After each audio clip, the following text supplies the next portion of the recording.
Hello there. So today I want to speak with all the parents. Mostly parents whose kids are in grade 5 and entering into grade 6 or grade 6 entering into grade 7, that age group basically. So most of the time, not all, but most of the time I have seen parents who think that when the child is in grade 6 or grade 7, um, they are all independent and they should focus all by themselves on their studies. The parents think that the child is um, capable of understanding what he should do and what he shouldn't not do at that point in time. The fact here is that is the exact moment, actually speaking, where the child needs your help, because the child is going through a teenage process. There, his curriculum changes, his friends change, his thinking changes. When I say his, the her is also included. So everything changes for the child. And at that moment, the parents change as well. Now, the child is not able to understand how to handle all this together.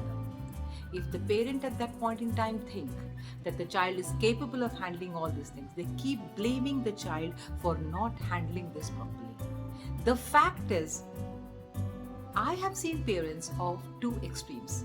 Either they leave the child to do whatever they want to and keep blaming them for not doing it successfully, or they handhold him so much and they defend him so much. Now, I automatically end up saying him because most of the parents consult me for boys. I'm sure girls also go through this process, but we all by now know that chemically the girls and the boys, they grow up differently after after the age of 13, so to say. So I would want all the parents to make sure that your child needs you in whichever grade they are when I'm talking about studies.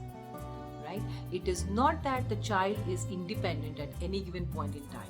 Be it grade 6, be it grade 7, be it grade 9, be it grade 10, be it grade any. The child needs your support. Support not in terms of teaching him the subject, but support in terms of understanding what he is going through. Support in understanding that whether he will have your kind of backup if he needs to. In this entire time, the child definitely will go wrong. Not once, multiple times. Stop blaming your child for it. Also, stop over covering your child for it. There's a thin line. It's difficult to understand. Parenting is tricky. It's not difficult. It's definitely tricky. You have to know where to strike balance. So, parents, please be careful. Your child needs you every time. It's not that they don't need you after grade 7 or after grade 6. They need you in every single grade.